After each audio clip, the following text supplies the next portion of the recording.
Some folks say the hardest thing in life isn't losing what you had, it's finding the courage to try again.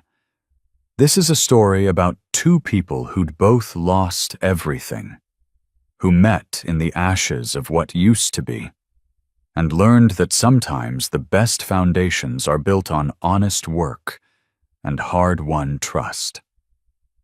It's set in Texas. 1883, when a handshake meant something and a person's word was their bond. I hope it reminds you, as it does me, that second chances are real, and that the strongest homes aren't made of lumber, they're made of two people willing to stand together when everything else has burned down. Clara's hands went numb on the trunk handle.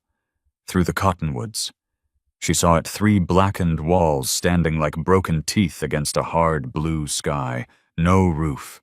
The 4th wall collapsed inward, charred timbers jutting at angles that made her stomach turn. A man sat on a burnt beam, back to the road, utterly still. She set down the trunk. Dust puffed around her boots. He didn't turn. The stagecoach driver's warning echoed. Fire took the Brennan place 3 weeks back. She'd read Silas's letter until the paper wore thin at the creases.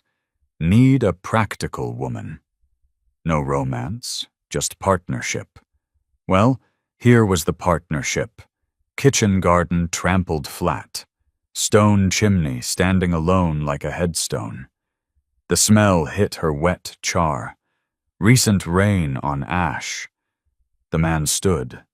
Tall, maybe 6'2", kept his left side angled away. "You shouldn't be here," he said. His voice sounded like rust. "If you've ever had to start over from nothing, or know someone who did, I'd be grateful to hear where you're watching from today. Sometimes knowing we're not alone in the struggle makes all the difference." Clara stepped closer. His shadow fell across her trunk. When he turned, she saw the left side of his face. Scar tissue bunched thick from jaw to temple. Old burns, rope textured. One eye squinted from the pull. His hands, though, fresh blisters wept clear fluid down his wrists. "Clara Marsh," she said, "from Philadelphia." "I know who you are." He circled her trunk like it was something dangerous. "Letter was from before this." He gestured at the ash heap behind him. "Can't take a wife now." She counted the standing walls. 3. Stone chimney, intact. Letter didn't say nothing about fire. Well, he picked up a bent nail from the ground. "Threw it. Now you know." Clara knelt. Her skirt spread in the dust. She opened the trunk. Brass clasps clicked loud in the silence. "What are you doing?" She lifted out folded dresses, set them down. Seed packets wrapped in oilcloth, her mother's Dutch oven, cast iron. Heavy enough her arms shook. Lint bandages rolled tight. Brown bottle of carbolic acid. "I come 300 miles. Each item she set in the dirt, methodical. "Reckon I'll see what I come for." "There ain't nothing to see." She pulled out 2 tin plates, set them beside the oven. His boots shifted. "You listening?" Clara stood, brushed dust off her skirt. "Where are you sleeping?" Silence stretched. A crow called from the cottonwoods. "The barn," he finally said. "Barn didn't burn." "No." "Then that's something." She picked up the Dutch oven, heavier than she remembered. "This needs water. I need that well pump working steady." He moved fast, grabbed her wrist, not hard, desperate, his blistered palm hot against her skin. "How much money you got?" She went still, looked at his hand on her arm, at the raw flesh weeping. "Enough. That ain't an answer. How much you need to know?" He let go, turned away. wiped his face with his sleeve rough motion, like scrubbing something off. Clara's voice came out softer. Neighbors offered help. Can't be beholden. Can't or won't. He wheeled back. You think I want charity? Want folks saying Silas Brennan couldn't keep his own? His voice cracked. Stopped. She met his eyes. The scarred one, the good one, both red-rimmed. I think you're hurting, she said, quiet and alone. And maybe that's worse than asking for help. His jaw worked. Scar tissue pulled white at the edges. Why would you stay for this? Barely a whisper. Clara grabbed the trunk handle, started dragging it toward the barn. Leather scraped dirt. Brass corners caught on rocks. Over her shoulder. Maybe I seen worse than a burnt cabin. Behind her. His boots didn't move. She kept dragging. 70 pounds at least, her palms already burning. At the barn door, she looked back. He stood in the ash, staring at his empty, blistered hands. The barn smelled like leather and linseed oil and old hay. Dust hung in the air, thick enough to see in the light, slanting through wall cracks. Silas pointed to a door. Tack room, 8 by 10. Got a door. Clara looked inside. Saddles hung on wall pegs, 3 of them. Leather dark with age and oil. Floor was packed dirt, swept clean. A horsehair bridle coiled on a nail. It'll do. He brought oilcloth from somewhere stiff canvas. Smelled like rain. She hung it across the doorway. Her fingers fumbled the rope ties. Behind the cloth. She made a bed, hay bales shoved together. Her quilt spread over them. The wedding ring pattern showed bright, even in dim light. She set the coal oil lamp on an upturned crate. Her mother's Bible beside it. Leather cover cracked at the spine. From outside the cloth, my scars. Clara's hands stopped on the lamp chimney. You'll want to know? His voice came rough through the canvas. Barn fire. I was 7. Tried to get my sister out. And she touched the oilcloth, rough weave under her palm. Got her out. She died anyway. Fever. That winter. I'm sorry. The words came out whisper thin. Was a long time ago.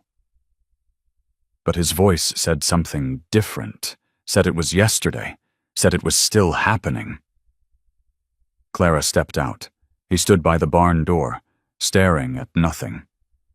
The scar tissue caught the late sun shiny, pulled tight. Ruth, he said. Her name was Ruth. A horned owl called from the cottonwoods, long and low. Clara built a fire outside, gathered kindling from the brush pile, struck a lucifer match. The sulfur smell made her eyes water. She fed small sticks until flames caught proper, then added larger wood. Pulled out her provisions, cornmeal in a cloth sack. Salt pork, wrapped in butcher paper. The Dutch oven sat heavy in her hands. She filled it from the well pump handle, shrieked with each stroke. Then water gushed cold and clear, added cornmeal, salt, lard from a tin, stirred with a wooden spoon while the fire popped and hissed. Silas appeared with the salt pork, cut it thin with his pocket knife, hands steady despite the blisters, laid the strips in a skillet. Fat sizzled and spat. They sat on hay bales, ate from tin plates balanced on their knees. The mush was thick, bland, the pork crisp and salty. Clara's jaw ached from chewing. Where are you from? He asked. Philadelphia. Doing what of seamstress? She scraped her plate. You, Wyoming, 4th son. He set his plate down, still half full. Come to Texas for cheap land. Your father's place was... The word came out flat. He stared at the fire. He built that cabin in '74. Died in it this spring. Clara waited. The fire cracked. Sparks rose into darkening sky.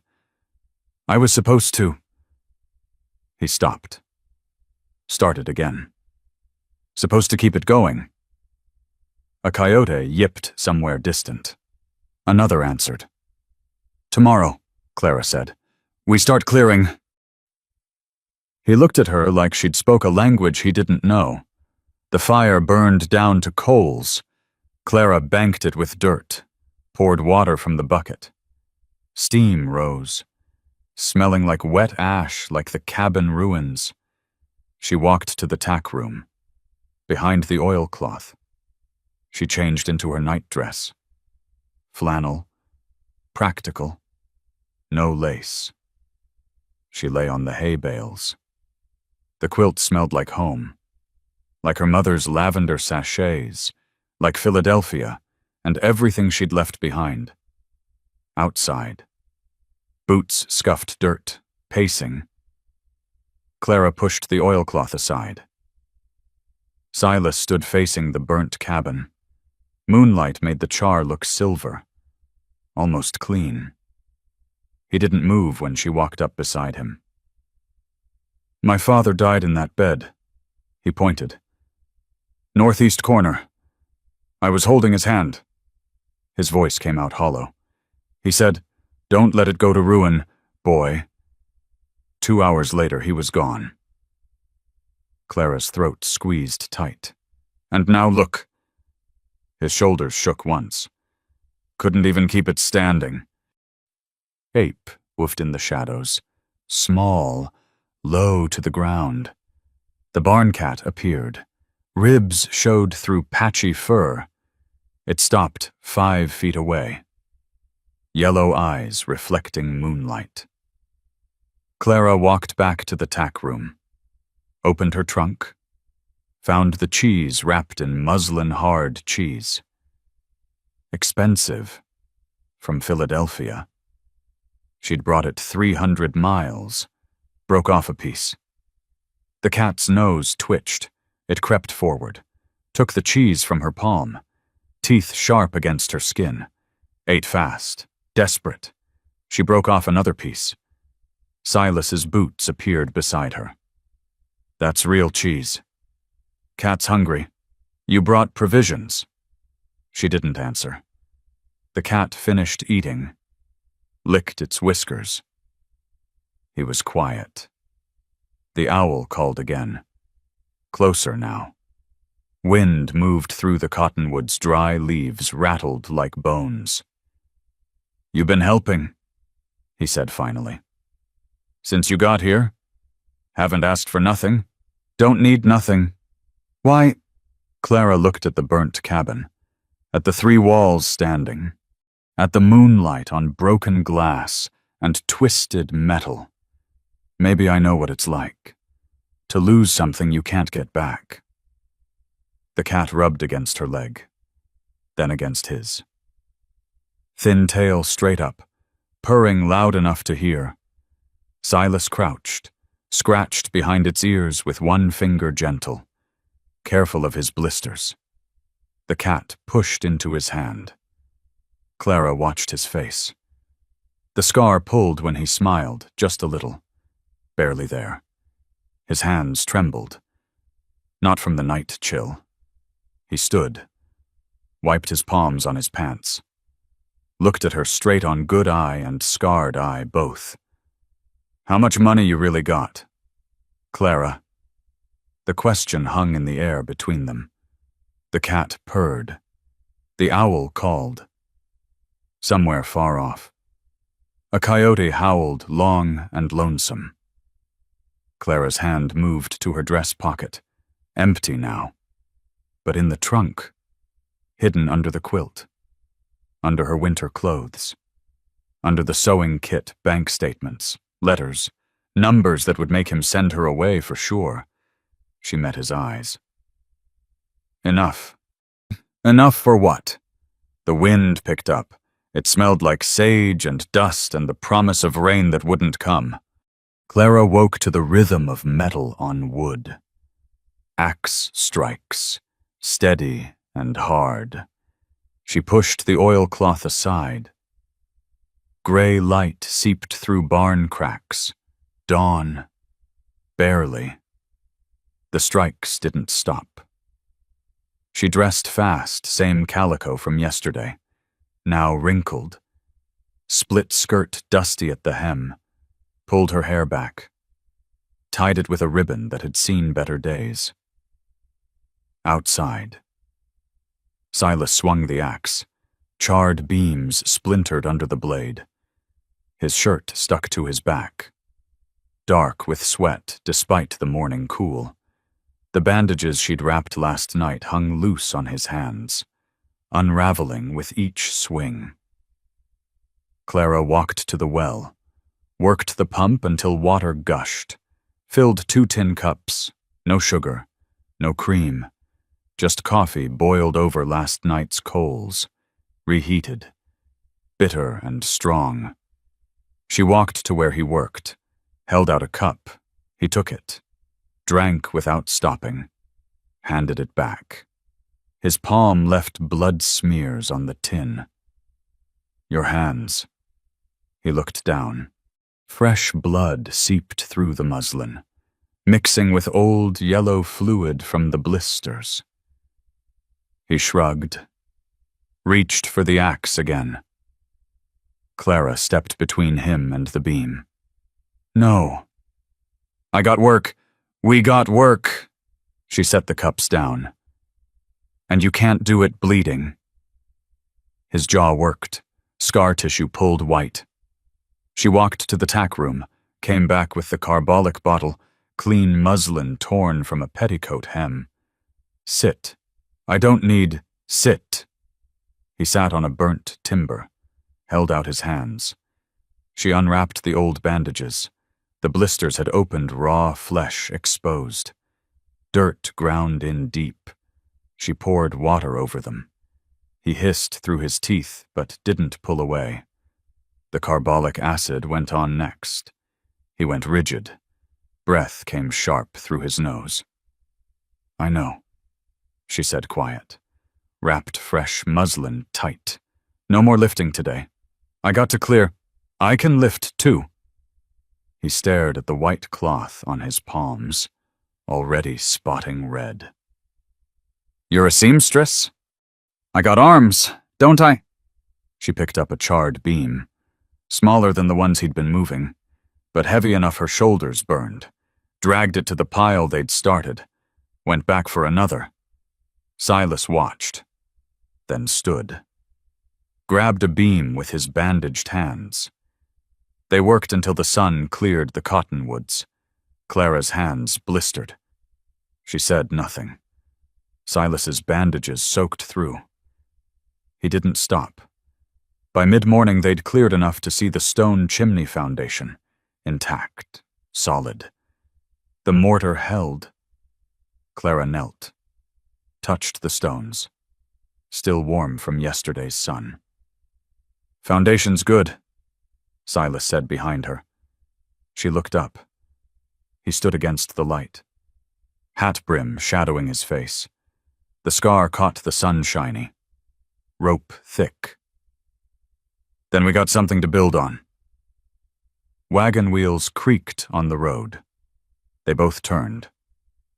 2 wagons rolled up the drive. 4 people, 2 men, 2 women. The Hadleys and another couple Clara didn't know. Silas's shoulders went tight. Mr. Hadley climbed down. Big man, red-faced from sun and work. Heard you got yourself a wife. Brennan. Word travels. Can't let a woman live in a barn. Hadley gestured to the wagon bed. Lumber, green pine, fresh cut, maybe 200 board feet. Brought this over. Silas didn't move. His voice came out flat. Can't pay for it. Didn't ask you to. Mrs. Hadley spoke from the wagon seat. Gray hair pulled tight under a bonnet. It's Christian charity. Silas's neck flushed red, jaw clamped shut. Clara stepped forward, wiped her hands on her skirt dusty, sweaty. That's real kind of you folks. We're grateful. The other woman climbed down, younger, round-faced. I'm Sarah Cooper. This here's my husband, Tom. Tom Cooper tipped his hat. Lean man, weathered. We homestead 2 miles east. Clara Brennan. The name felt strange in her mouth. She hadn't used it yet. We'll trade labor come harvest. Silas is good with a hammer. Hadley's eyebrows went up. That's so. That's so. Clara's voice stayed steady. Met his eyes direct. Hadley looked at Silas. Silas stared at the ground. The flush crept up past his collar. Well then, Hadley slapped the wagon rail. Let's get this unloaded. The men worked. Silas moved like his joints had rusted stiff. Mechanical, each board the neighbors stacked, his shoulders hunched lower. Clara saw his hands fist and unfist. Blood seeped through the bandages. Mrs. Hadley appeared beside Clara, handed her a cloth-wrapped bundle. Cornbread, still warm. Thank you. You need anything else? You come to town, Cooper's Mercantile. I run it. Clara met her eyes. Sharp eyes. Knowing. I'll remember that. The wagons pulled away. Dust rose behind them. Clara and Silas stood in the yard, surrounded by lumber. Good lumber. Expensive lumber. Silas walked to the barn without a word. Clara looked at the lumber, touched a board smooth, fragrant, pine sap sticky under her fingers. She counted. More than 200 feet. Closer to 3. The days that followed ran together. They worked dawn to dusk. Silas showed Clara how to use the draw knife, cherry handle, worn smooth from years of use. He stood behind her, put his hands over hers on the tool. Like this. His chest pressed against her back, his breath warm on her neck. The scar side of his face near her ear, she pulled. The blade caught. Jumped. Gouged the wood deep. Slower, he said, voice rough. Let the tool do the work. She tried again. The blade skipped, cut crooked. Here. His hands tightened over hers, drew the blade. Wood curled away, pale and fragrant. Feel that. She nodded, felt the tremor in his jaw against her temple. Small, barely there. He stepped back, fast, like he'd been burnt. You try. Clara gripped the draw knife. Her hands fit the worn places his hands had made. Pulled. The blade caught again. Don't force it. She tried softer. The blade moved an inch. Jerked. Stopped. Silas picked up his father's carpentry square from where she'd found it in the rubble. Brass corners dull with age. He held it like something sacred. Takes practice. Don't expect perfection first try. Clara tried again. This time the blade moved smooth. A thin curl of pine fell at her feet. Good, he said. By the end of the first week, they had the foundation cleared and staked.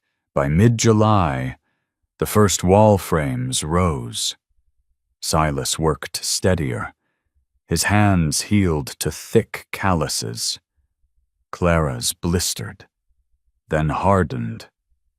One evening, Clara knelt in the dirt by the foundation, drew with a stick 3 rooms instead of 2, bigger windows.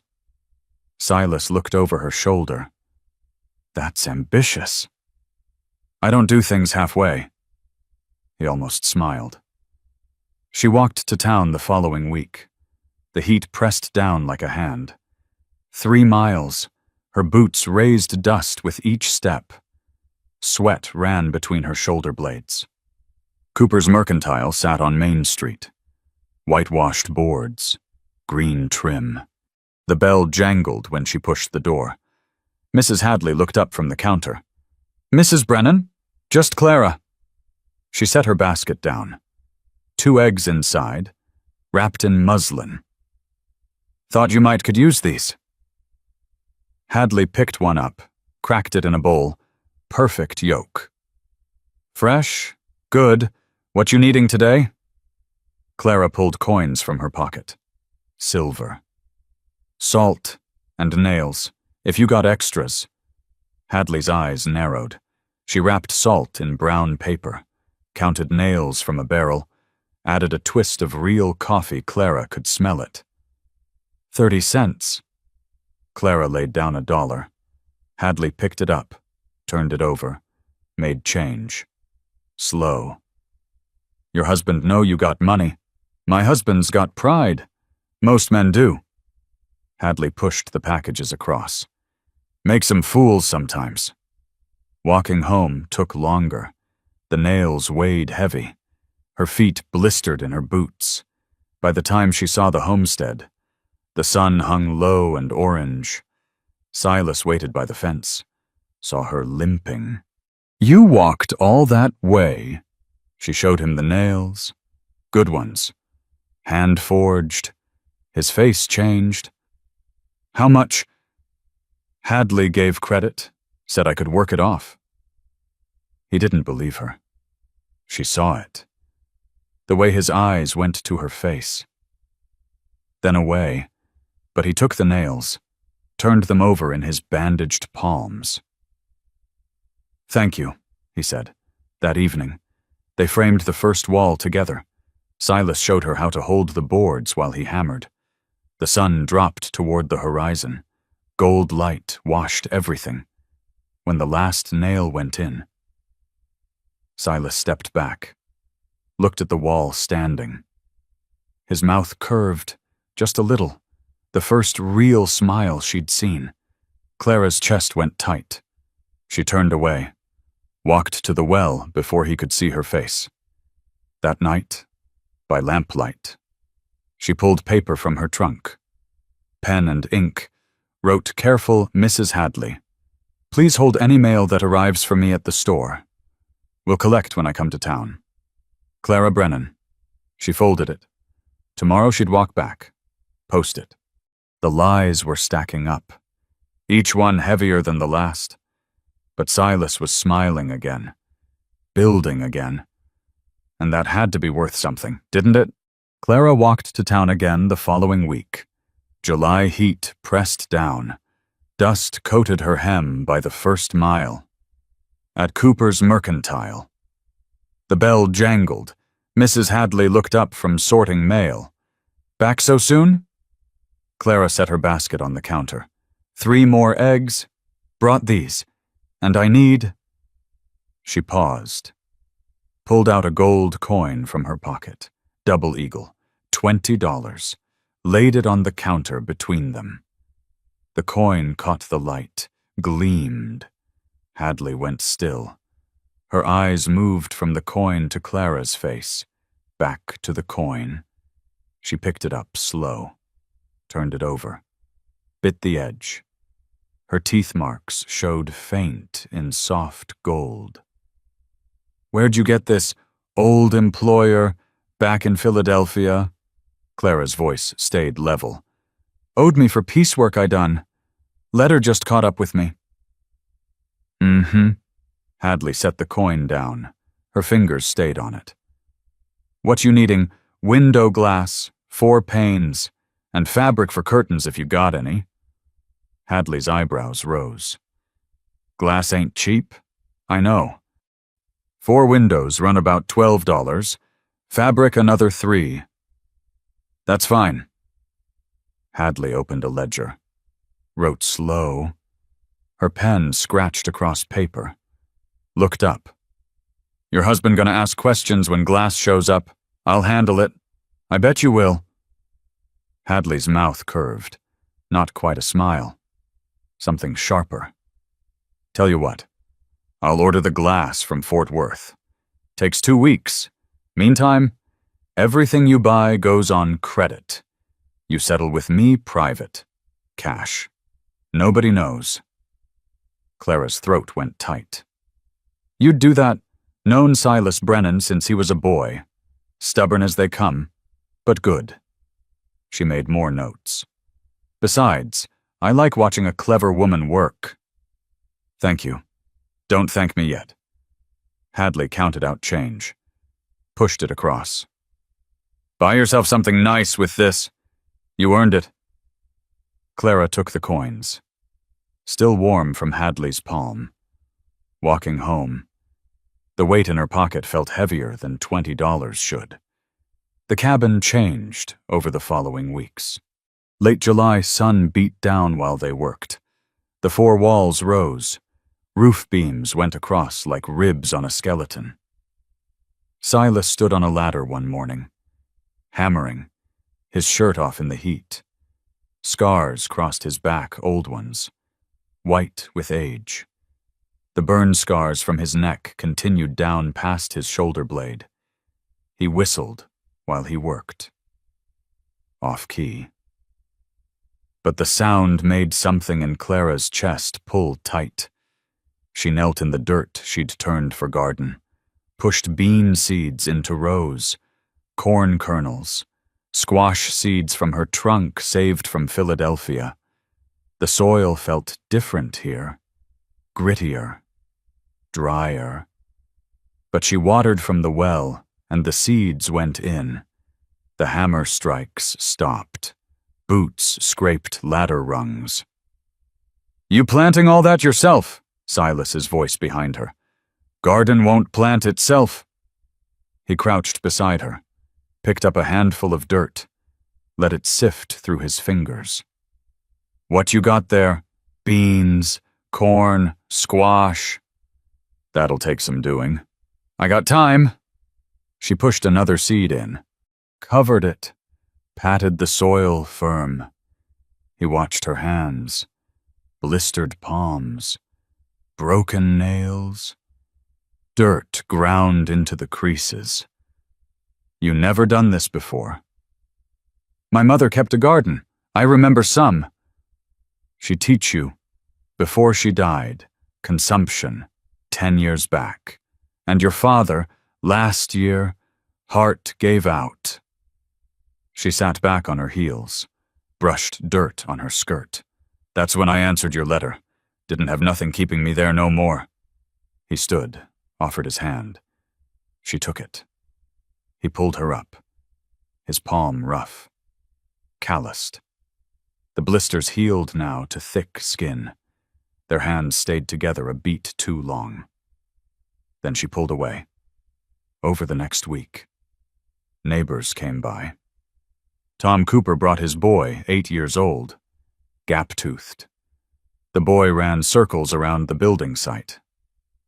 Looking real good. Brennan, Tom said. Silas wiped sweat from his forehead, left a dirt streak. Getting there. Sarah Cooper brought more cornbread, set it wrapped in cloth on a stump. For your supper. Something. When they left, Silas stood taller, looked at the framed walls like he could see the finished house. Clara watched him and felt the lies stack up inside her like kindling. The glass arrived first week of August. Hadley's boy delivered it on a wagon. 4 windows, 4 pane each, wrapped in burlap and straw. Silas stood in the yard when the wagon pulled up, looked at the wrapped bundles, at Clara, back to the bundles.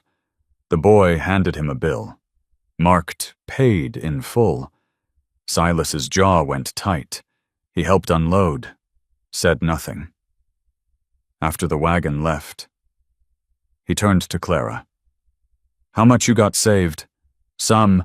How much is some? She met his eyes. Enough for windows.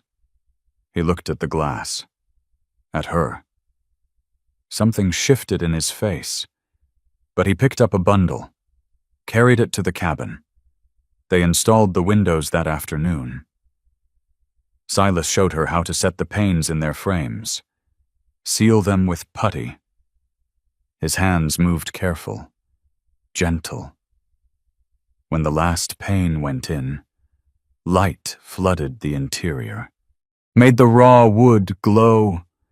Clara stood inside, turned slow, saw the space with walls and roof and windows, saw what it could be.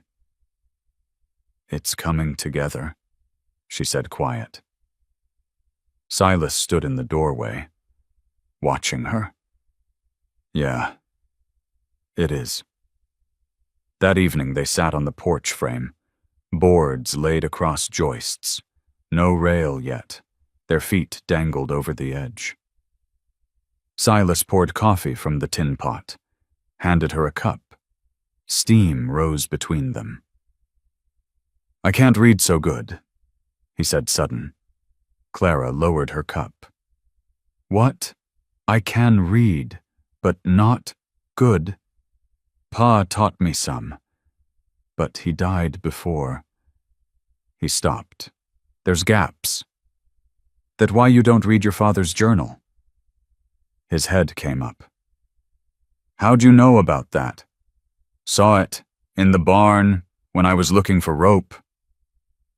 He was quiet. Then, "I can read some of it, but Pa's handwriting." He trailed off.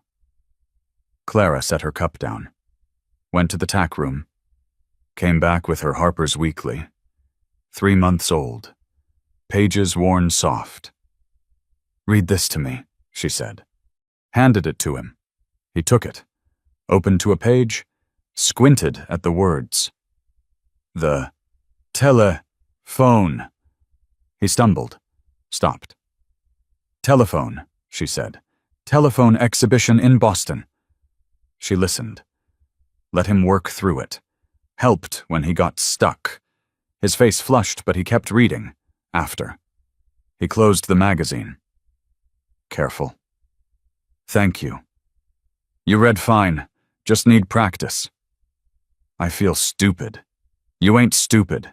You're learning." She took the magazine back. "My father couldn't read at all till he was 20. Taught himself with newspapers. Really, really." They sat quiet. Crickets started up.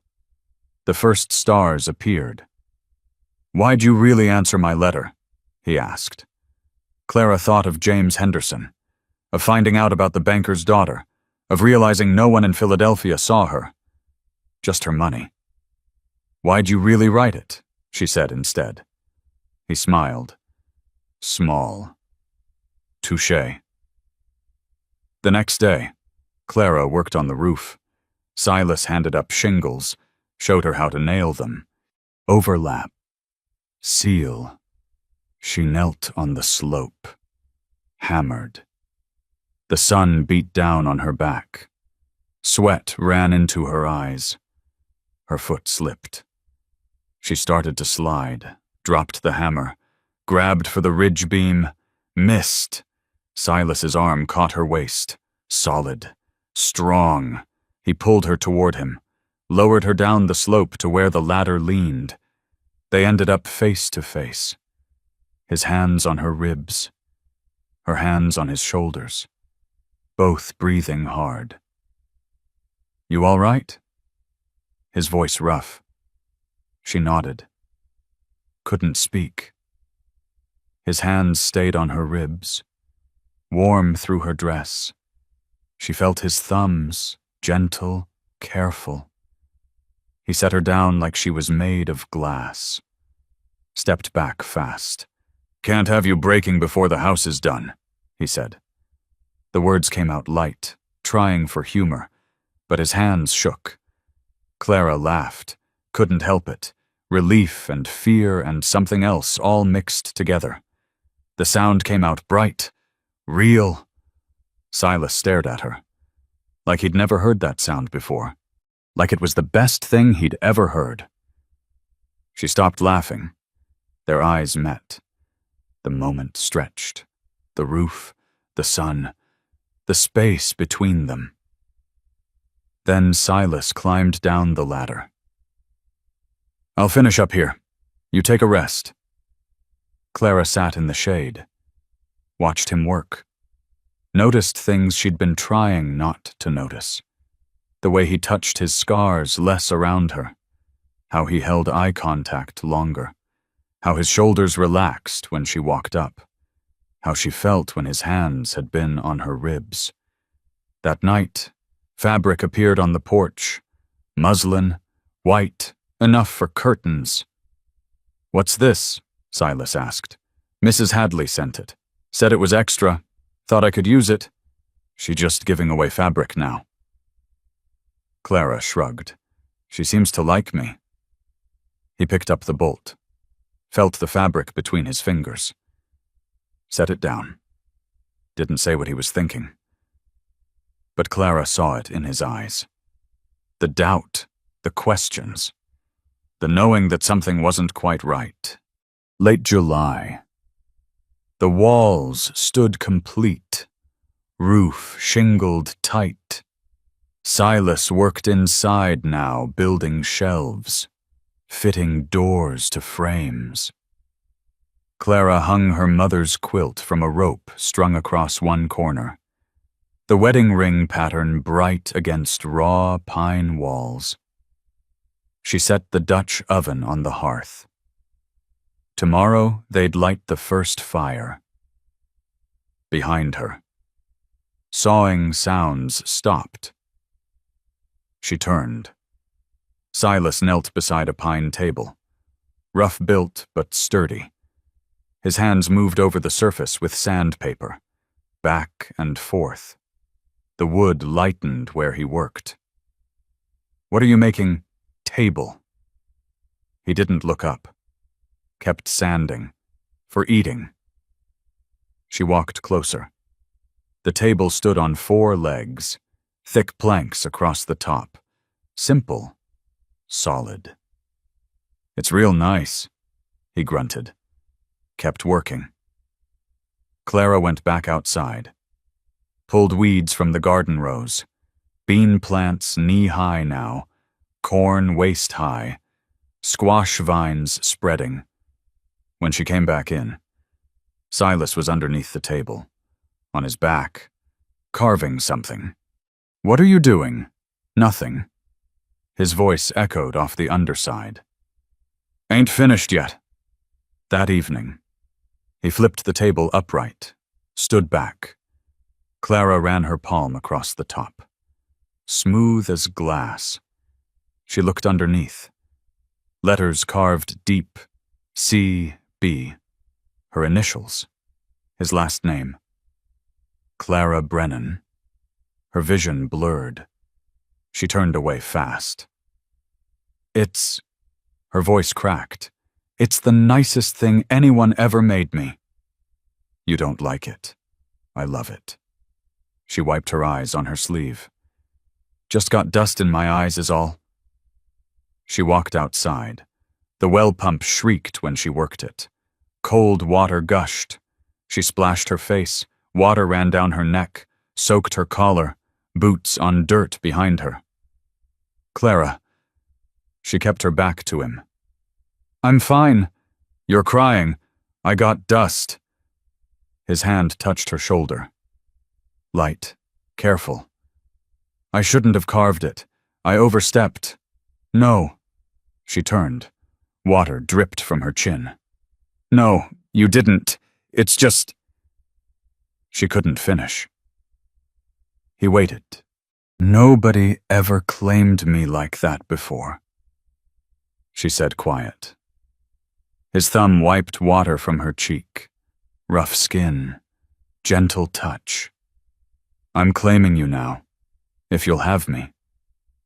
Her throat closed. She nodded. He pulled her close. Awkward, his chin on top of her head, her face against his chest. His heart beat steady under her ear. They stood like that until the sun dropped behind the cottonwoods. First Saturday in August, The barn dance. Clara washed her hair in the horse trough that morning, dried it in the sun, brushed it until it shone. Her good dress, deep blue calico, saved from Philadelphia. The fabric still held color. Leg of mutton sleeves, jet buttons at her throat. Silas scrubbed at the well. She heard splashing, muttering. When he came around the barn, she almost didn't know him. Clean white shirt, no collar but pressed flat, hair wet, combed back. The scars on his face looked darker against scrubbed clean skin. He stopped, stared. What? She touched her hair. Is it? You look real pretty. Heat climbed her neck. You clean up good yourself. They walked to town. 3 miles. The sun dropped low, painted everything gold. His hand found hers on the road. Rough palm. Calluses. She didn't pull away. The barn sat on the edge of town. Red paint flaking. Doors thrown wide. Lanterns hung from rafters, coal oil flames flickering. Fiddle music spilled out into evening. A caller's voice singing figures. People filled the yard. Women in their best dresses, men in clean shirts, children running between wagons. Mrs. Hadley saw them first. Elbowed her husband, nodded. Other heads turned. Whispers spread. Clara's hand tightened on Silas's arm. He covered it with his. It's all right. They're just curious. Inside, the fiddle wailed. Couples swung through a reel. Boots thundered on plank floor. Dust rose. The caller shouted, "Allemande left with your left hand. Right to your partner, and a right and left grand." Clara and Silas stood by the wall. Watched. Sarah Cooper came over. Flushed from dancing. "Mrs. Brennan, you came. Seemed like we should—" "Come on. You got to dance?" She grabbed Clara's hand, pulled her toward the floor. "Tom, take Mrs. Brennan for a turn." Tom Cooper already had her other hand, led her to the floor. The music swung into a waltz. Slower. Tom's hand on her waist. Proper distance. He turned her through the steps. She followed.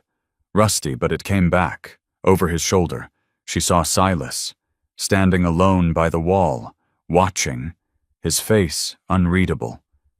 The music ended. Tom led her back. "Thank you kindly, ma'am." A man appeared beside Silas. Tall, well-dressed, string tie, good boots. "Brennan," the man said. "Heard you're building again." "Mr. Cordell." Silas straightened. "Yes, sir. Getting there." "Good." Cordell's eyes sharp, assessing.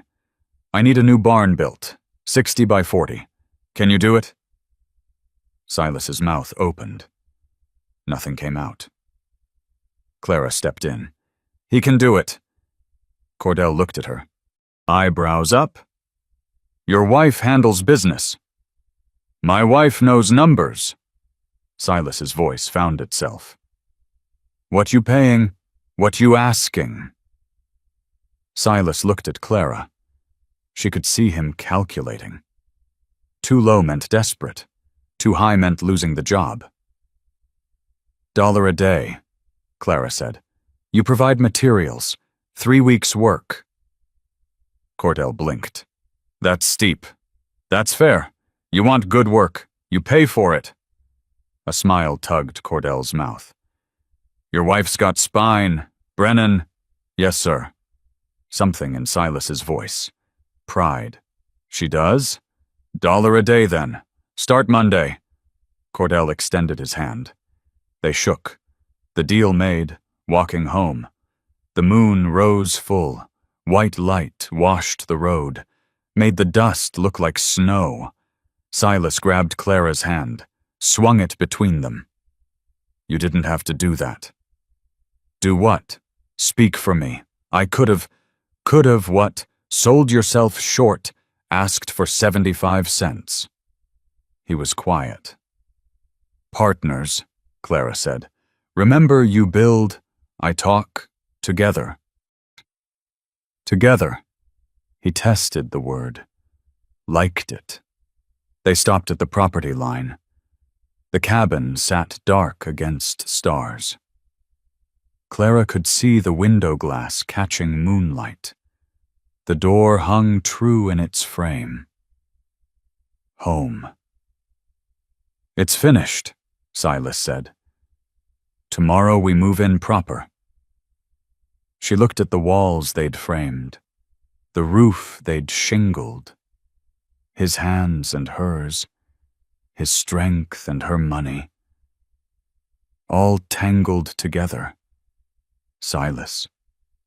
He turned to her. Close. Very close. His hand came up, touched her cheek. Rough palm, gentle. Clara. Her name in his mouth. I need to tell you, don't. She knew what was coming. Couldn't bear it yet. Why not? Because when you say it, I'll have to tell you the truth. All of it. His hand dropped. What truth? The money, where it came from, how much there is. I told you, I know you got money. You don't know how much? Her voice shook. You don't know what I did, who I was. Then tell me. I can't, not yet. Why not? Because I love you. The words tore out. And when you know the truth, you won't love me back. He stared at her. Moonlight turned his scars silver. The good side of his face. The burnt side. Both beautiful to her. You think I care about money? Everyone cares about money. Is that why you came here? You think I wanted a rich wife. I think you wanted a partner, someone practical. She wiped her eyes. And I lied about how much I got, about why I came. Then why did you come? She thought of James Henderson, of the banker's daughter, of Philadelphia and everything she'd run from. Because you didn't know I had it, she said. Your letter didn't ask about money. Just asked if I could work, if I was practical. His arms pulled her close. You could have told me. When you couldn't afford to send me back, when you were sitting in ashes hating yourself. I wouldn't have sent you away. Yes, you would. Her voice went hard. You would have thought you were charity. Would have thought I was fixing you. Maybe I needed fixing. Nobody needs fixing. They just need someone to stand beside them while they fix themselves. He pulled back. Looked at her. Really looked. How much money you got, Clara? She met his eyes. More than you can imagine. Try me, the owl called. The cat appeared at their feet, rubbed against their legs, purring. Not tonight, Clara said. Please, not tonight. Silas's jaw worked. Then he took her hand. Tomorrow you tell me everything. They walked to the cabin. He opened the door, swung smooth on new hinges. Clara stepped inside. He lit the lamps, all 3 coal oil lamps, 2 candles. Light flooded the space. She turned slow. The table he'd built, the shelves, the hearth. Tomorrow she'd hang curtains, set out dishes, make it home. It's beautiful, she whispered. Silas pulled her close, kissed her temple, her cheek, her mouth. It's ours, he said. But in the barn, in her trunk under the quilt, 16 bank statements sat bundled in ribbon. Letters from the bank manager, investment reports. Not $15,000 like she'd almost said, $23,000. And she still hadn't told him the rest. The part that would change everything. The medical clinic she wanted to build. Half her inheritance. Gone. Given away to strangers. Would he understand? Or would he think she was throwing away their future? She looked at him in the lamplight. At the scars. At the hands that built this place. At the man who loved her despite everything. Tomorrow, she'd tell him. Tomorrow. Morning came too bright. Clara woke in the new bed hay-tick mattress, her mother's quilt, Silas's side empty. She found him in the barn, her trunk open, lock broken. Brass hasp bent at an angle. He stood with papers in his hands, bank statements, the ones she'd hidden under the winter clothes, under the sewing kit, under everything. His hands shook. The papers rattled. 23,000. His voice came out flat. Dead. You said you had enough. You didn't say you had more money than most folks see in 3 lifetimes. Clara's stomach dropped. She stepped into the barn. Dust motes hung in the light from the door. Silas, $23,000. He looked up. His face had gone white. The scars stood out livid against pale skin. You've been lying this whole time. Even when you finally told me you had money. You lied about how much. I was going to, when. He threw the papers down. They scattered across the dirt floor. When were you gonna tell me the truth? I didn't know how. Didn't know how. His laugh came out harsh. Ugly. Or didn't want me to know I'd been living off my wife like some kind of... He stopped. Swallowed hard. Like some kept man. That's not what this is. Then what is it? He grabbed more papers from the trunk. Investment reports. Property deeds. What's this? You own buildings in Philadelphia. 3 of them. Her mouth went dry. My father's businesses. You inherited half of Pennsylvania and came here pretending to be some poor seamstress. He crumpled the papers. Made me think I was building something. Made me think I was providing. When all along it was your money. Every nail, every board, every single piece of that cabin. He gestured toward the door. Was bought with your money. I wanted you to feel like you earned it. Well, I didn't. His voice cracked. I didn't earn nothing. I'm just some charity case you decided to fix. Silas, please, please what? He turned on her, eyes red. Please understand. Please forgive you for making me feel like a man when I ain't nothing but a beggar. You're not a beggar. I got nothing. His shout echoed in the barn, made the cat streak out the door. My father's place burned. I got no money, no prospects, nothing, and you. He laughed again. That awful sound. You got more money than I could make in 10 lifetimes, and you let me think I was building us a home. Clara's eyes burned. We did build it. Together. With your money. Money's just... Don't. He held up a hand. Don't tell me money don't matter. Money's what makes a man able to take care of his wife, to provide, to be worth something. You're worth everything to me. Am I? He grabbed his hat from a peg, jammed it on his head. Or am I just some broken thing you felt sorry for? That's not fair. Fair. His voice dropped. Quiet. Worse than the shouting. You think it's fair I wake up every morning thinking I'm building something with my own 2 hands, thinking I'm making a home for my wife, and all along it's a lie. He walked past her, out into the sunlight. Clara followed. Where are you going? Cordell's place. Job starts Monday, but I'll see if he needs help sooner. He kept walking. Didn't look back.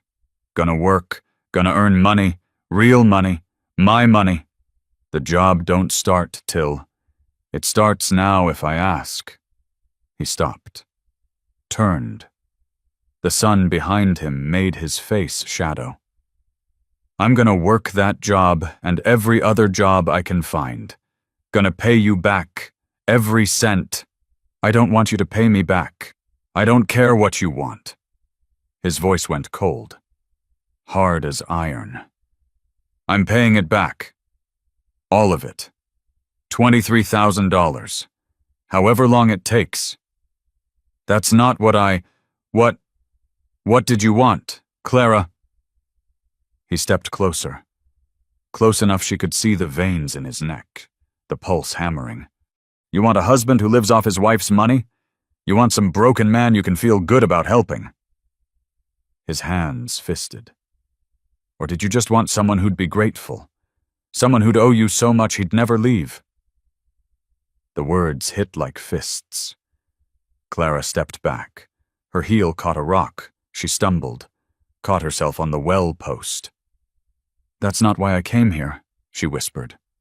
Then why'd you come 300 miles to marry a man you never met, a man with nothing? His voice rose again. Unless you knew. Unless you wanted someone so desperate he'd take anything you gave him. I came because your letter was honest. Her voice shook. Because you didn't ask about money or family or prospects. You just asked if I could work. Work! He spat the word. You call this work, you buying everything while I play at building. He walked to the fence line, gripped the rail. His shoulders heaved once, twice. When he turned back, his eyes were dry, but his face looked carved from stone. I'm going to Cordell's. He mentioned needing help getting ready for the barn build. I'll be there till the job's done, maybe longer. You can't just leave. Watch me. He walked past the barn, past the cabin with its new windows and door, past the garden she'd planted, took the path toward town. Clara stood in the yard, alone.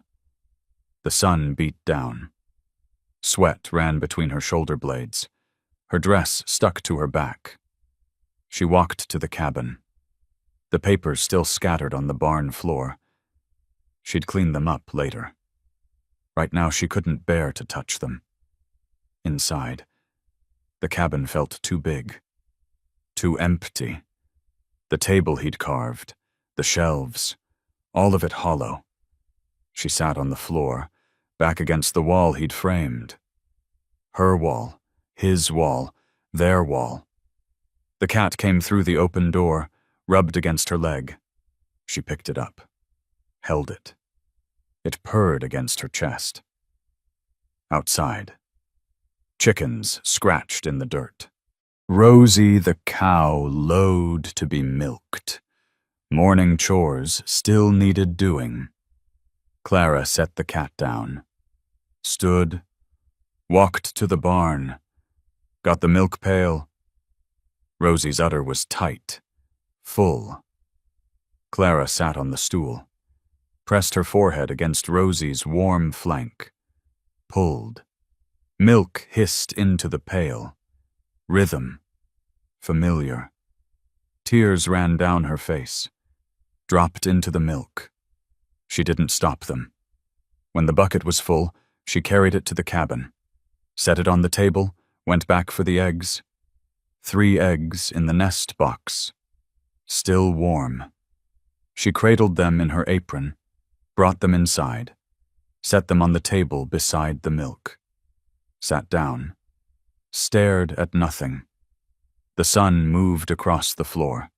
Shadow crept up the wall. The cat slept in a square of light. Clara didn't move. Outside. A wagon rattled past on the road. Voices called greetings.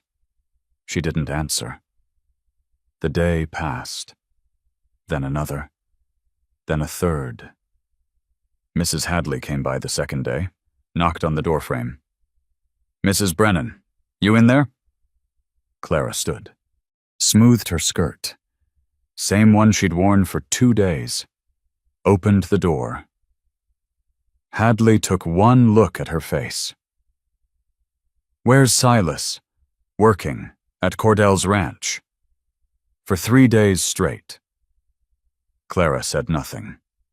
Hadley pushed past her, looked around, saw the unmade bed, the dishes in the basin, the milk bucket, old now, cream gone sour on top. What happened? Clara's throat closed. Honey, what happened? He found the money. All of it. Clara sank into the chair. The bank statements, the investments, everything. And he thinks I married him to fix him, to have some broken man to feel good about. Her voice cracked. He's going to pay me back, every cent, however long it takes. Hadley sat across from her. The chair creaked. Men and their fool pride. It's not pride, it's shame. Clara looked at her hands, calloused, work-roughened. I took that from him, made him feel like he wasn't man enough. Did you tell him why you came? I tried. He wouldn't listen. Hadley was quiet. Then, you got to let him cool down. What if he don't come back? He'll come back. This is his home. It's my money's home. He said it himself. You believe that? Clara thought of Silas on the ladder, hammering, his hands on hers with the draw knife, the table he'd carved her name into. No, she whispered. Then don't let him believe it. Hadley stood. When he comes back, you tell him, make him understand. After Hadley left, Clara poured the sour milk out, washed the bucket, collected fresh eggs, made herself eat one, fried in lard, then another. Her stomach cramped, but she kept them down.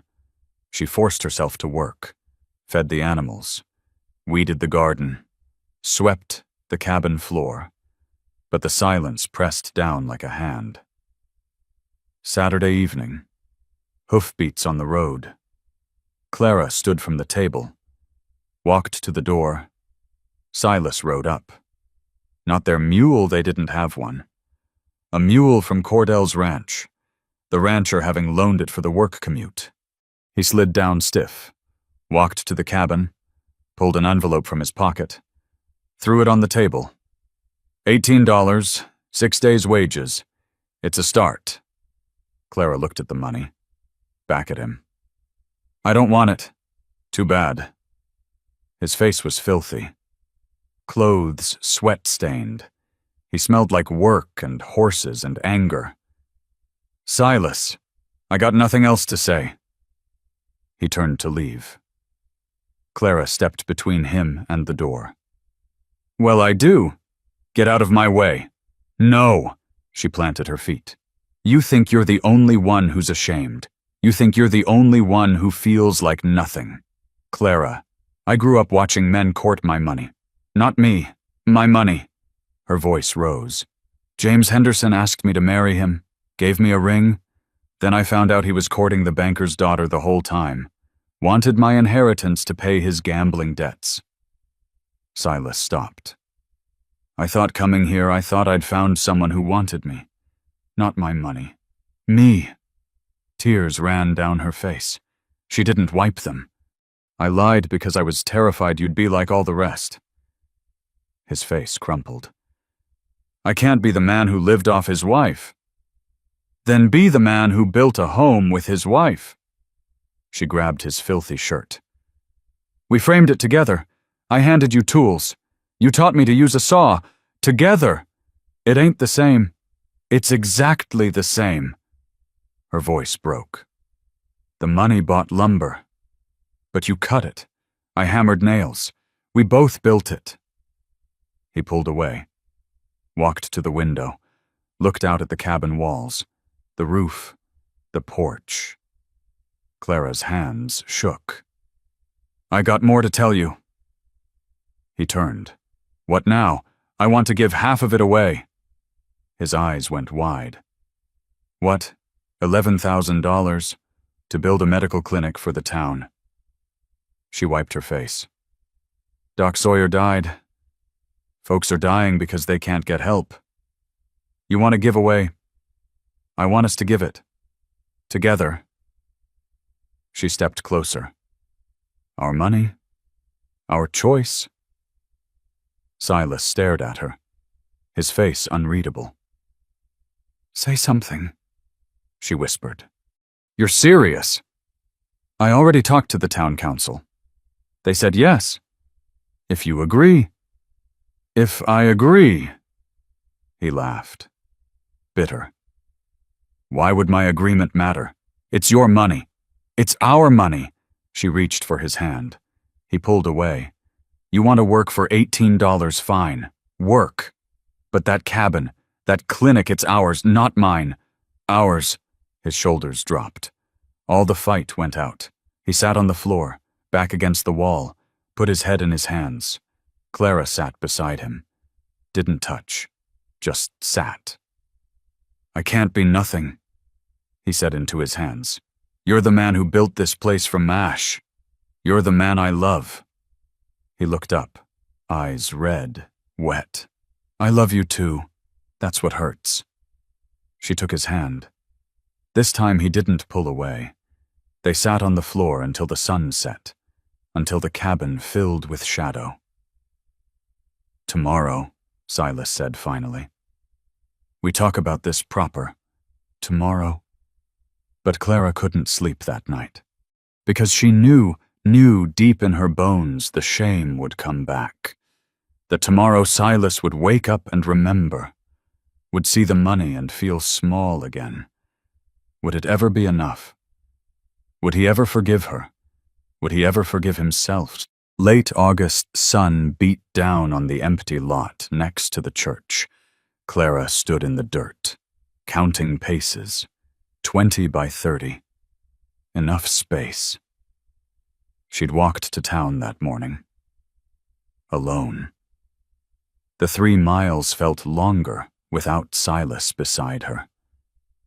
The town hall door stood open. She climbed the steps, inside. 5 men sat at a pine table. Mayor Peterson, Preacher Michaels, 3 councilmen. All stopped talking when she entered. Mrs. Brennan. Peterson stood. This is unexpected. I got a proposal. She set papers on the table. Her hands didn't shake.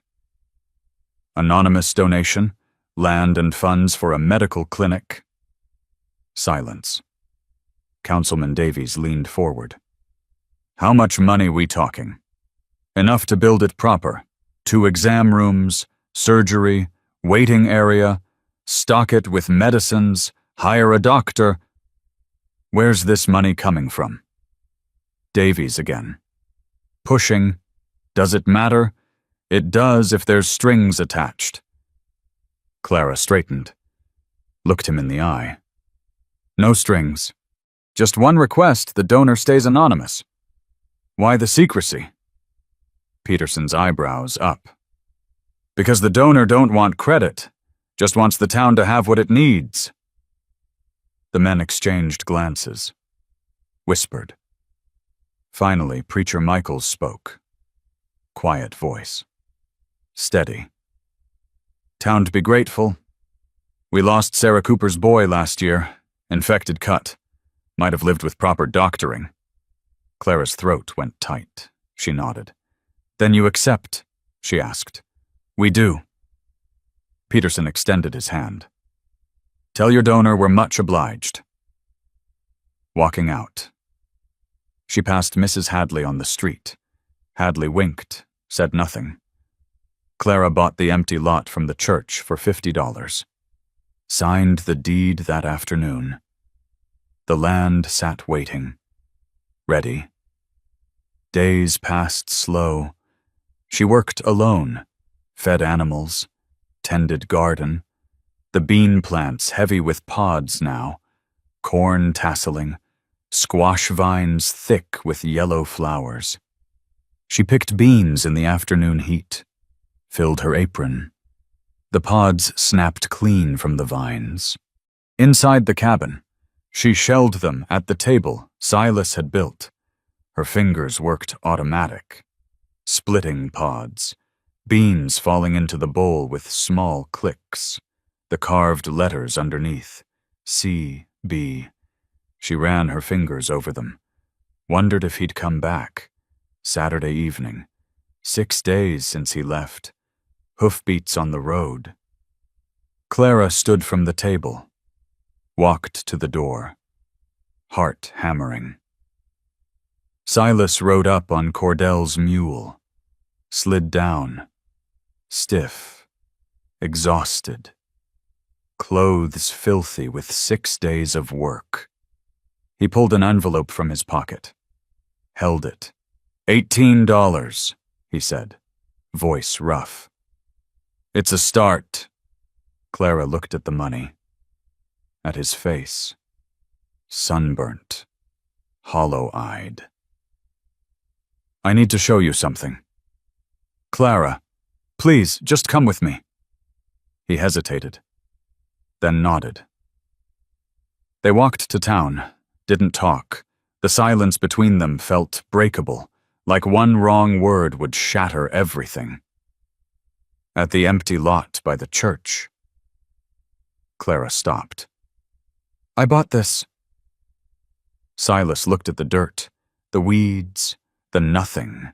Why, for the clinic. She turned to him. I met with the town council. They said yes. Anonymous donation. We start building next month. You did this without me. You weren't here. He flinched. But I'm asking now, she said. Will you help me build it? With your money? With our money? She stepped closer. Half my inheritance, $11,000, to build something that matters. I can't. You can. Her voice went hard. You can choose to keep being ashamed, or you can choose to do something good. He stared at the empty lot, at the space where the clinic would stand. Sarah Cooper's boy, Clara said quiet.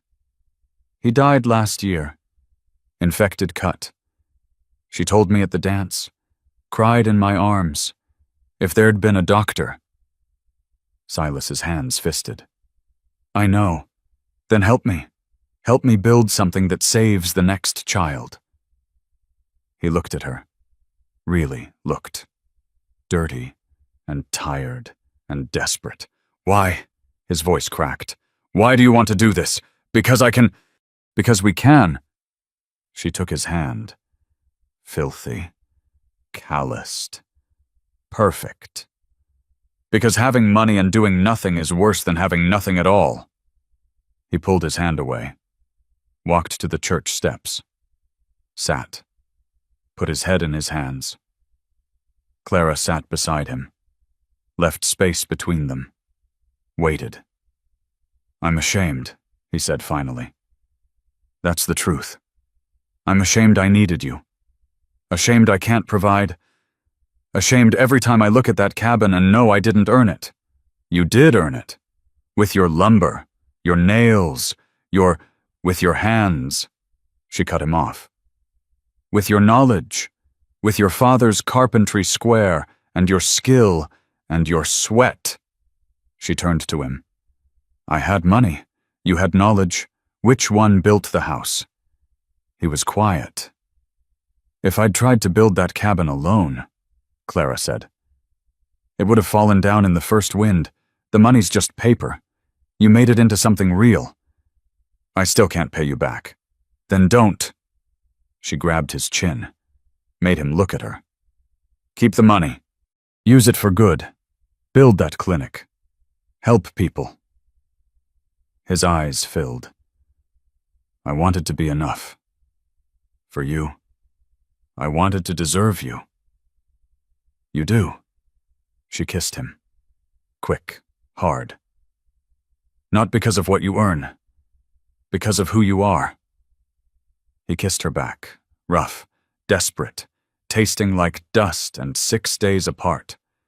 When they pulled back, both breathing hard, he pressed his forehead to hers. I'm sorry for what I said, for leaving. I'm sorry for lying. We even...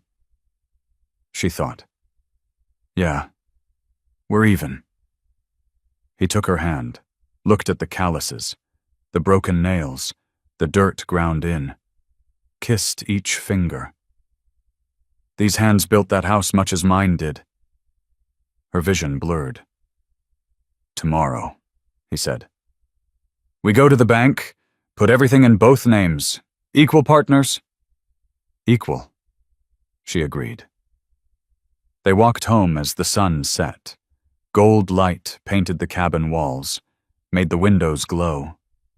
Inside, Silas lit the lamps. Clara made coffee. They sat at the table. His table. Tell me about the clinic, he said. She told him. 2 exam rooms. Surgery. Waiting area, where she'd found a doctor young man from Santa Fe, fresh from medical school. Needed work. When do we start building? He asked. September, after harvest. I'll help. He looked at his hands, at hers. We'll build it together. That night they lay in bed, not touching. The space between them smaller than before, but still there. Silas, yeah. What if people talk? What if they say you married me for money? Let them talk. His hand found hers in the dark. I know the truth. She laced her fingers with his. What's the truth? That I'm the luckiest man in Texas, rich wife and all. She laughed. First time in days. The sound felt rusty but real. He pulled her closer. I ain't gonna say the shame's gone. It ain't. Might not ever be. I know. But I'm gonna try. Try to see the money as ours. Try to use it right. He kissed her hair. Try to be the man you deserve. You already are that man.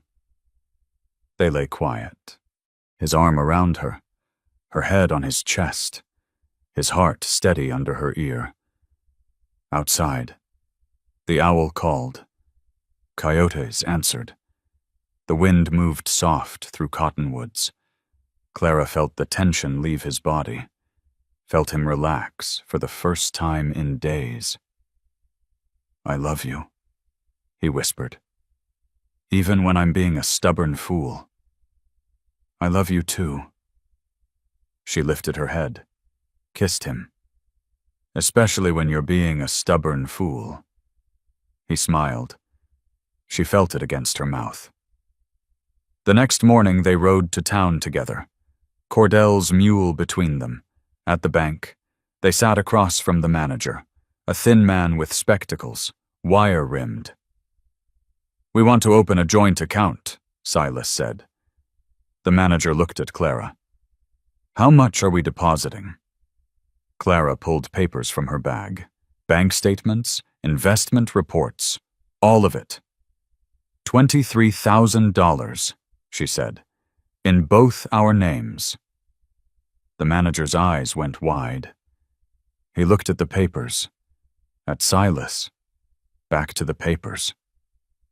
That's considerable, he said. It's ours, Silas said, voice steady. Both of us, equal partners. They signed the papers, both names on every line.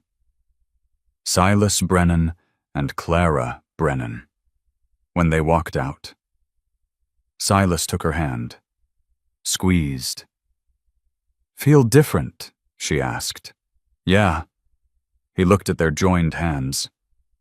Feels right. At the cabin, they sat on the porch, the bench he'd built, cushions she'd sewn. What now? Clara asked. Now we build. He pulled her close. The clinic, the future, all of it. The cat appeared, jumped on his lap, purred. Clara laughed. Cat's got the right idea?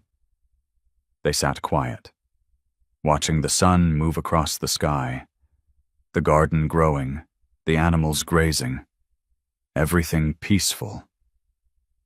But Clara's hand moved to her stomach. rested there. Light, uncertain. Too early to know. Too early to say. But maybe. Silas noticed. Went still. You think, maybe, don't know yet. He put his hand over hers, both their hands on her belly. If you are, then we'll figure it out. Together. Gå ang sumusung. Together, he agreed. The word felt different now, felt real, felt possible, but in town. The empty lot waited. $11,000 committed. A whole clinic to build. Months of work ahead. And Silas still woke some mornings with shame sitting heavy on his chest. Still looked at the cabin and wondered if he'd earned the right to call it his. The healing wasn't done. Maybe never would be. But they were trying. That had to count for something. Didn't it? Late August bled into September.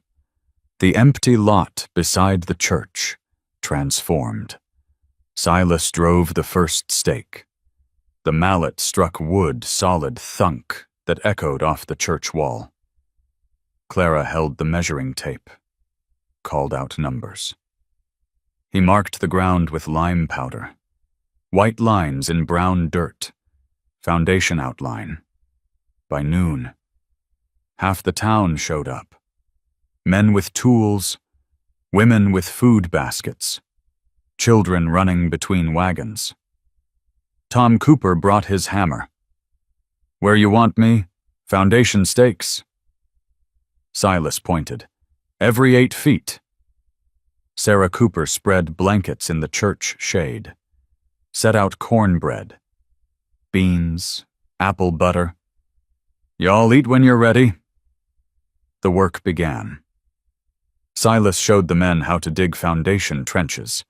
3 feet deep, level. Clara mixed mortar sand, lime, water. Her arms burned, but she kept stirring. The first stones went in before sundown. Foundation corners. Solid? True. Mr. Hadley stood back. Wiped sweat. Looking good, Brennan. We got a ways to go yet. We got time. The days ran together. The walls rose slow, frame by frame. Silas on the ladder. Tom handing up boards. Other men sawing. Measuring. Fitting. Clara worked the mortar. Her hands blistered again. The old calluses cracked open. She wrapped them in muslin. Kept working. Sarah brought water in stoneware jugs. You need to rest. I'm fine. You're bleeding through the cloth. Clara looked at her hands.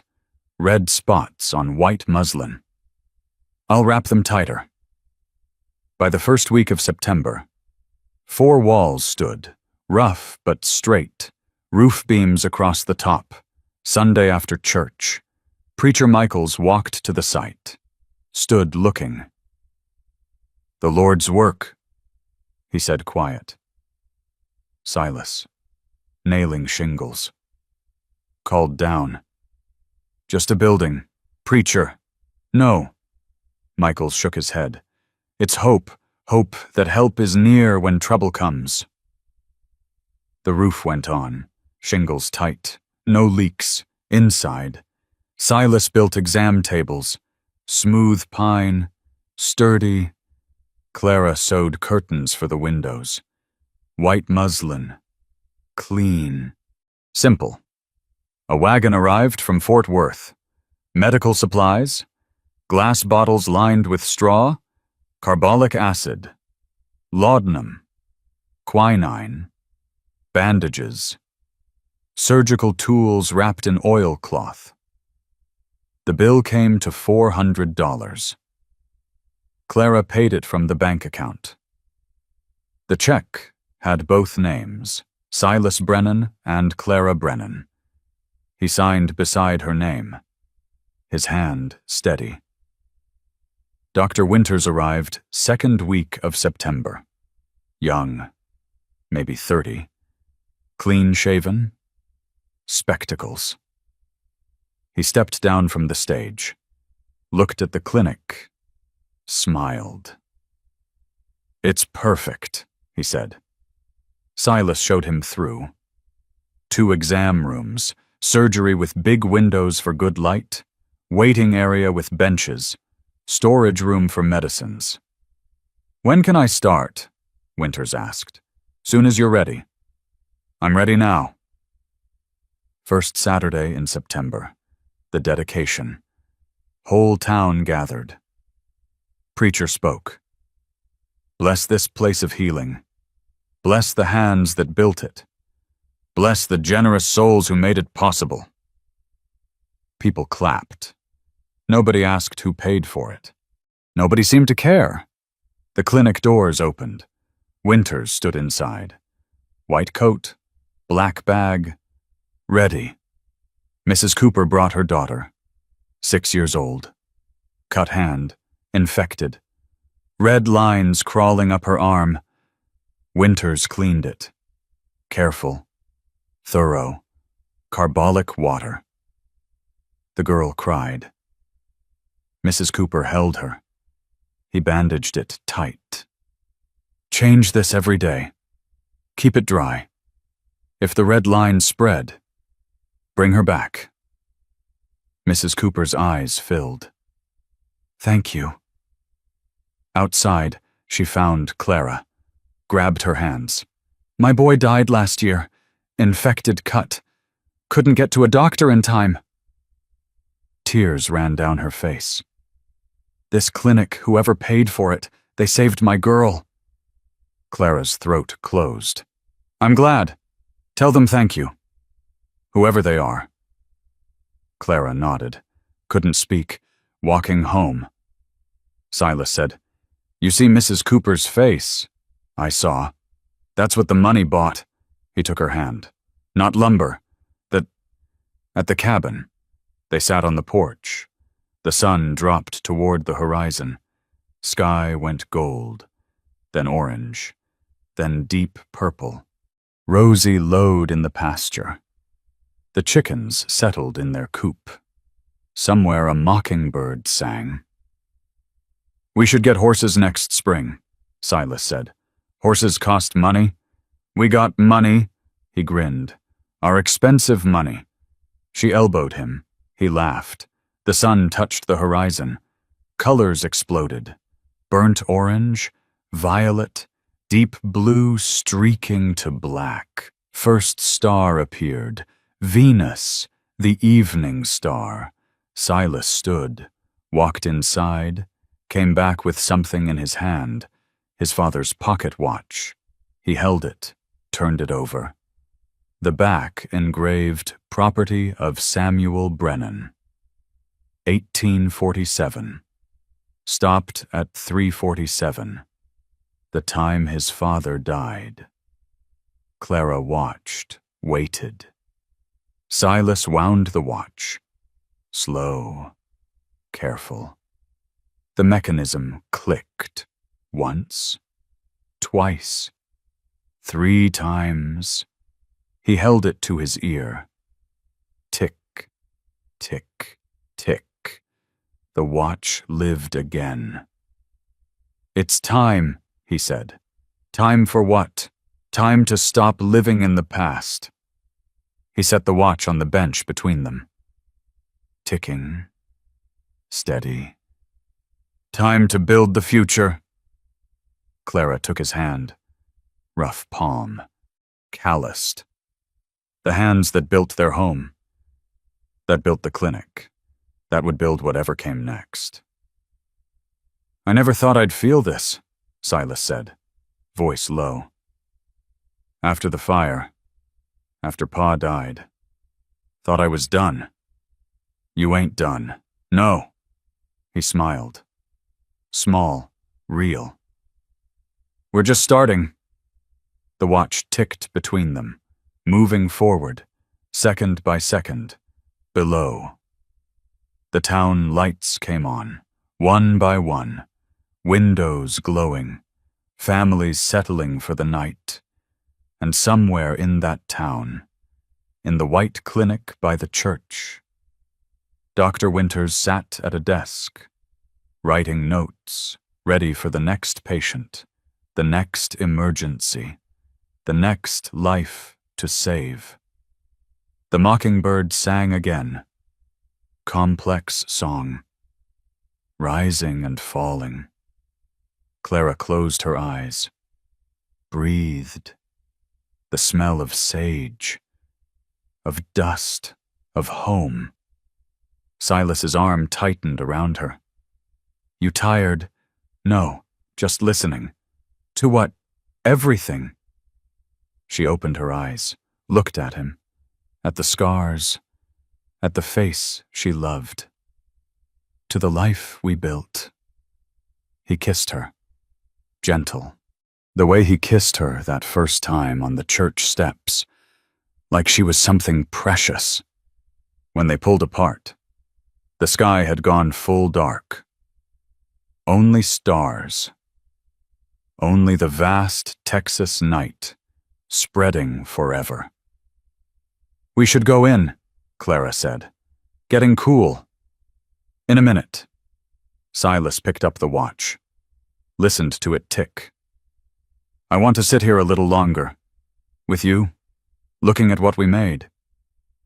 So they sat, the watch ticking, the stars wheeling overhead, the wind soft through the cottonwoods. The cabin behind them glowed warm with lamplight. Smoke would rise from that chimney come winter. Food would cook on that hearth. Life would continue in those rooms. Each other. Not perfect, not easy, but enough. The watch kept ticking, moving them forward, into tomorrow, into next week, into all the years ahead. Whatever came, drought or plenty, sickness or health, joy or sorrow, they'd face it together. With scarred hands and strong hearts, with her money and his labor, with their love and their choice to keep building. Keep healing, keep moving forward. The cat appeared, jumped on Silas's lap, purred loud enough to hear over the wind. Clara laughed, soft, happy. Silas scratched the cat's ears, looked at his wife, at the stars, at the home glowing warm behind them. In the distance, barely audible. The town clock struck 9. The sound carried on the wind, clear, true, time moving forward, life continuing. The mockingbird called once more, then silence, just the cricket song and the wind and the steady tick of the watch. Silas set the watch carefully on the bench, pulled Clara close. She settled against his chest, his heartbeat under her ear. Strong, steady. Thank you, he said quiet. For what? For staying, for fighting, for not giving up when I was too stubborn to see straight. I love you, she said. That means staying through the hard parts. I love you too. He kissed her forehead. Even when I'm being difficult. She smiled against his shirt. Especially then. They sat until the moon rose, full and white, made the cabin walls look silver, made the garden shadows long and strange. Rosie's bell tinkled in the pasture. The chickens settled quiet, everything peaceful. Silas's hand moved to Clara's stomach, rested there, light, questioning. She covered his hand with hers. Too early to know. But maybe. He pulled her closer. Whatever comes. We're ready. Ready, she agreed. The watch ticked on, the stars turned, the night deepened, and in that moment, sitting on the porch they'd built with their own hands, watching the world settle into sleep. Everything felt possible. Not because the money made it easy, not because the work was done, not because the shame had disappeared or the questions were answered, but because they were together, because they'd chosen each other, because they'd learned that love wasn't about who provided or who earned or who fixed whom. It was about standing side by side, building, healing, moving forward, one day at a time, one nail at a time, one choice at a time. The cat purred, the watch ticked, the wind whispered through leaves, and Clara thought, this is enough. This moment, this man, this life we're making. This is enough. Silas stood, offered his hand. Come on, let's go inside. She took it, let him pull her up. They walked into the cabin. Their cabin. The door swung shut behind them. The lamps burned. The table waited. The bed they'd share tonight and all the nights to come. Outside. The watch kept ticking on the bench, forgotten for now, but still marking time, still moving forward, still proving that broken things could be mended, that stopped hearts could beat again, that even in the ashes, something new could grow. Sometimes a story sits with us quiet, doesn't it? The weight of what Silas carried, that shame of needing help, of not being enough on his own. And Clara? Holding all that money like a secret that might break what she'd found. Heavy things. Both of them. Familiar things. Many of us know what it feels like to carry something we can't quite set down. To love someone and worry that what we bring or don't bring might not be sufficient. To wonder if partnership means being equal in all the ways that count. Or if it's something else entirely. Something harder to name. Maybe the story doesn't need to teach us anything. Maybe it's enough to sit with the truth that healing takes time. That forgiveness of others, of ourselves, comes in pieces. Not all at once. That some mornings we wake up lighter and some we don't. And that's all right. The unresolved parts, the tender spots that still ache when pressed, they're allowed to stay. We don't have to fix everything to move forward. Thank you for staying with Silas and Clara through all of it, for listening all the way to the end, even when it got quiet and hard.